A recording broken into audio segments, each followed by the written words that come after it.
and welcome back to another video on the channel.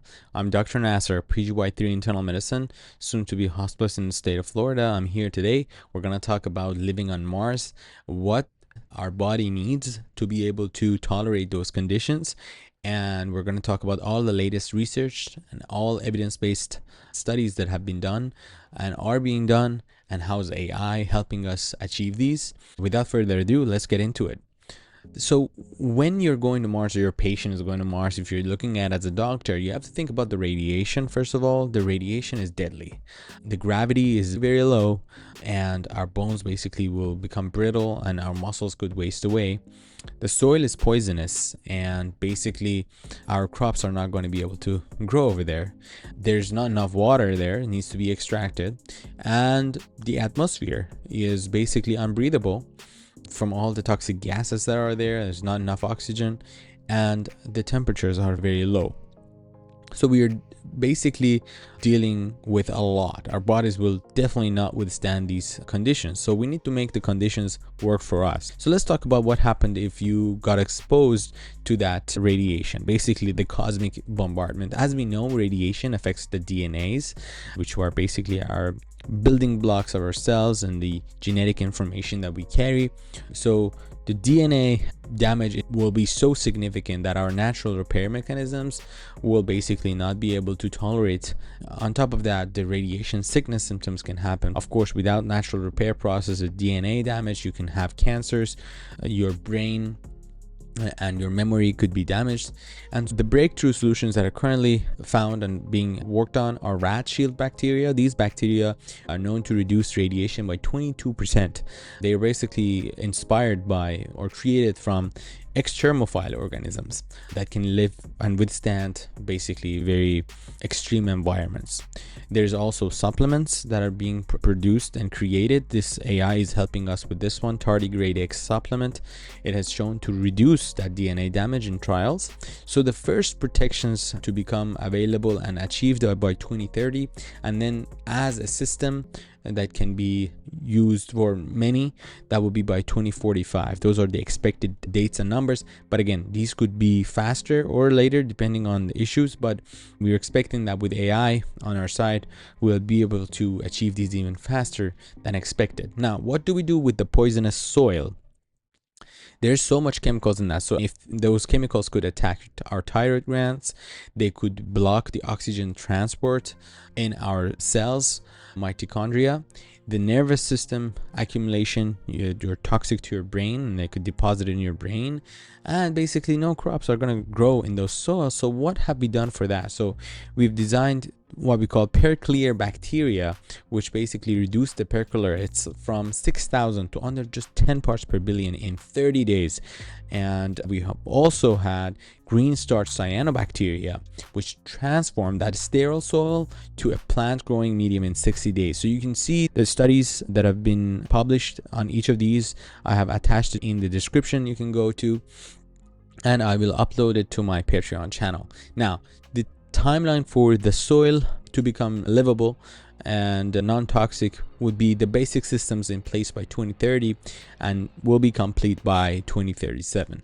Now let's talk about nourishing our bodies in a deserted world where basically dehydration is a big issue and water access is very important. Without water you can't live, your kidneys will shut down, your heart cannot pump, you won't have enough blood volume, you'll be very confused.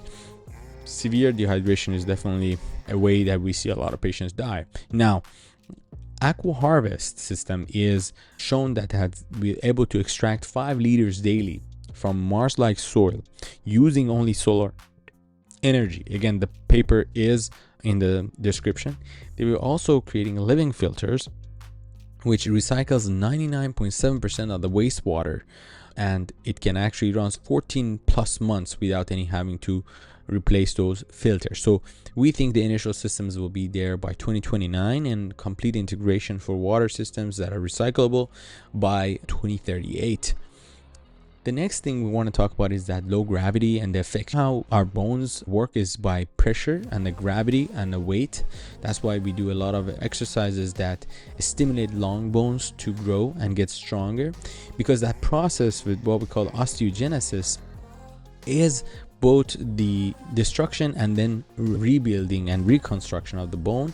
It both happen because of gravity stimulation and weight stimulation. So people who do a lot of lifting, axial lifting on your skeleton, have shown to have very strong bones. So if you live and if you go to a low gravity situation, then your bones will not have that process naturally happening and they become very fragile. At the same time, if you're not exposed to gravity and your bones are getting weaker, the same thing will happen to your muscles. Your muscles will be weaker. And one of your important muscles in the body is the heart, and so your heart would be very weak, and which is why a lot of astronauts who go to space for a long time, once they get back into the natural gravity, they could pass out very rapidly because their hearts become very weak, and that gravity is basically dropping that blood pressure as they stand up. And at the same time, with low gravity will be issues with balance. Our cerebellar system will have issues with that. Now, there is a osteostim probiotic which has shown to reduce bone loss from 1.5% to only 0.5 over 6 months. So we're having the supplement probiotic. We also have the gravity plus exercise designed, which basically is shown to maintain 94% of the bone density versus traditional exercise methods. And the timeline for this would be effective protocols by 2048. Now, let's talk about our morning routine. 140 million miles from our home in Mars. Now, you wake in a hydro-shield habitat. Basically means that you are protected from radiation, but about 62%. You have a breakfast, which basically have Mars tomatoes that use and less water to grow that, and more antioxidants. And then you work with a BioLong air system, which is removing the toxins from the air, 96%. And so really, as you can see, a lot of systems will be in place to prevent harmful events to your body. So this is where prevention focused medicine becomes very important as you try to relocate to another planet. On Earth, we have a lot of abundant resources. We could afford sometimes to treat illness after it presents. But on Mars, we need to think about conservation, and we need to think about prevention, especially primary prevention. And so a lot more than on Earth because of the scarcity of resources. Of course, we're going to be using a lot of predictive analytics there as well once we have more individuals travel and more life over there. Now, Mars matrix nutrition, for example, is one that has shown to improve bone formation markers in just 60 days. So these are the preventive approaches that will be essential basically before habitating another planet. Now, the path to Mars health. Let's talk about that timeline that we were saying. So near term, let's say 2025 to 2030, which is happening right now, we're working on advanced radiation protection suits. We're working on soil detoxifying bacteria. We're working on solar water extraction. In the midterm, between 2030 to 2040, we'll be able to achieve biogenerative life support, maybe Mars specific crops that can grow over there, and a complete soil transformation. And expectedly, a little later, by 2040 to 2050, we will be able to achieve atmospheric transformation of bacteria and a comprehensive radiation management protocol, as well as full human adaptation protocols. This is a great time to be alive. And I'm just thinking how old I'll be by that time, probably 50 or 60 by that time. But this is amazing to hear. And again, these timelines are predicted, but they could be achieved faster than what expected because of advance of AI. So let's talk about how is AI helping us. AlphaFold company designed their rat shield bacteria in only 3 months, guys. That means if you were to create those bacteria or design those bacteria with traditional methods, you would take at least 5 to 7 years. So you see how much time that saved there. Now, Habitat AI created the radiation shields that were 34% more effective and also lighter. Again, traditional method versus this, not only faster but also more effective. And the EcoSynth AI, it designed that trio system with 42% faster than previous soil detoxification methods. And Mimic AI is created that tardigrade X, which we talked about, in only 18 months compared to 10 years that would take if you were to do these all traditionally. So AI isn't just making it faster, it's actually making it possible and making it more effective. So my prescription for Mars, guys, your body can adapt with proper biological support. We are going to achieve this. It's just a matter of time.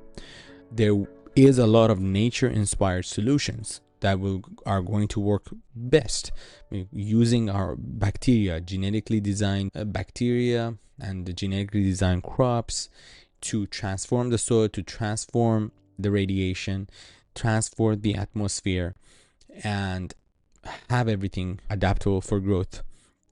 And in terms of medicine, really be able to prevent diseases before they appear. That will be the key over there. And or even predict them. So predictive medicine will be also part of this. Now let's talk about an integrated example. You put that trio system, the Verde farm and the nitro capture together, you will have Mars agriculture, which will be able to produce 28 kilograms of food per square meter annually. Okay, that is completely possible. Final thoughts for me as a physician and a healer. In the past, thinking about going to Mars was all fantasy, but really it's happening right now, guys. It's been on the news, they're talking about it more and more, and you're going to hear about it more and more. And with this video, my goal was to tell you about all the resources that are there and what is the latest happening in the terms of habitation. I don't think Mars will be the last planet that we're going to habitate in the future. More other planets will become habitable. I think that this is a great time to be alive. I'm very excited. I hope you guys are too. So if you enjoyed this video, just know it took a long time to do all this research and make sure everything is evidence-based and provide all resources for you. It's also a new topic for me to look into, aerospace medicine and other aspects of it, so biology of it and all things that really were not my forte. I brought it for you guys. I thought that was a good kind of introduction to what's going on with that. So if you did enjoy, please comment, subscribe. I would really appreciate that. And if you have any ideas for other videos, if you want to talk about any of these things and research that we talked about here, any of the findings, please go ahead and let me know. We can do another video on this as newer technologies become available. Recently, there's a lot of talks about nanobots and how it can treat illnesses. I would like to look into that for you guys as well. So we'll do a video on that. With that said, I'll see you guys on the next video.